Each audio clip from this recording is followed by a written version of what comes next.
안녕하세요. 공부하는 법돌이입니다. 2023년 1월 16일 형사법 1일 5지문 OX입니다. 지문당 풀이 시간은 5초입니다. 1번 문제입니다. 참고인으로 조사하는 과정에서 고소권자가 처벌을 희망하는 의사표시를 하고 그 의사표시가 참고인 진술조서에 기재된 경우에도 고소로서의 효력이 인정된다.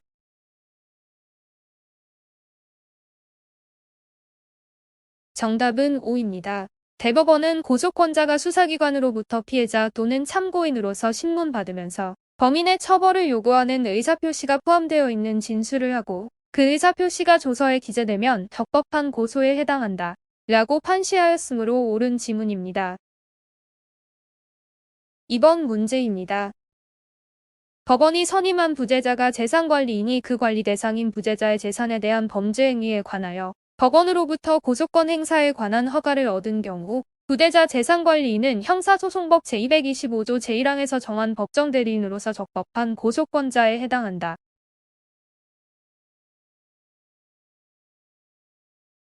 정답은 5입니다. 대법원은 법원이 선임한 부재자 재산관리인이 그 관리 대상인 부재자의 재산에 대한 범죄 행위에 관하여 법원으로부터 고소권 행사에 관한 허가를 얻은 경우 부재자 재산관리인은 형사소송법 제225조 제1항에서 정한 법정대리인으로서 적법한 고소권자에 해당한다고 보아야 한다. 라고 판시하였으므로 옳은 지문입니다. 3번 문제입니다. 세무공무원 등의 고발이 있어야 공소를 제기할 수 있는 조세범 처벌법 위반죄에 대하여 고발을 받아 수사한 검사가 불기소 처분을 하였다가 나중에 공소를 제기하는 경우에는 세무공무원의 새로운 고발이 있어야 하는 것은 아니다.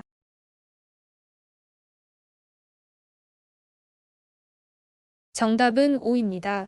대법원은 검사의 불기소 처분에는 확정재판에 있어서의 확정력과 같은 효력이 없어 일단 불기소 처분을 한 후에도 공소시효가 완성되기 전이면 언제라도 공소를 제기할 수 있으므로 세무공무원 등의 고발이 있어야 공소를 제기할 수 있는 조세범 처벌법 위반죄에 관하여 일단 불기소 처분이 있었더라도 세무공무원 등이 종전에 한 고발은 여전히 유효하다.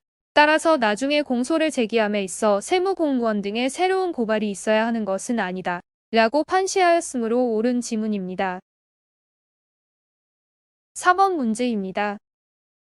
제1심 판결이 선고된 이후에는 고소를 취소할 수 없으므로 항소심에서 종전의 제1심 공소기각 판결이 파기되고 사건이 제1심 법원에 환송된 후 다시 진행된 제1심에서 판결 선고 전에 고소가 취소되었더라도 고소 취소의 효력은 인정되지 않는다.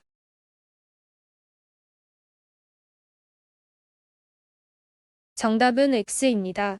대법원은 상소심에서 제1심의 공소기각 판결이 법률 위반을 이유로 제1심 공소기각 판결을 파기하고 사건을 제1심 법원에 환송함에 따라 다시 제1심 절차가 진행된 경우 종전의 제1심 판결은 이미 파기되어 효력을 상실하였으므로 환송 후에 제1심 판결 선고 전에는 고소 취소의 제한 사유가 되는 제1심 판결 선고가 없는 경우에 해당한다. 따라서 환송 후에 제1심 판결 선고 전에 고소가 취소되면 형사소송법 제327조 제5에 의하여 판결로서 공소를 기각하여야 한다. 라고 판시하였으므로 틀린 지문입니다.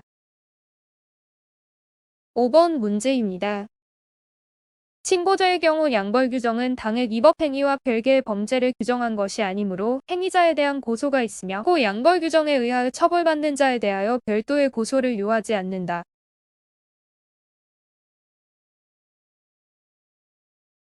정답은 5입니다.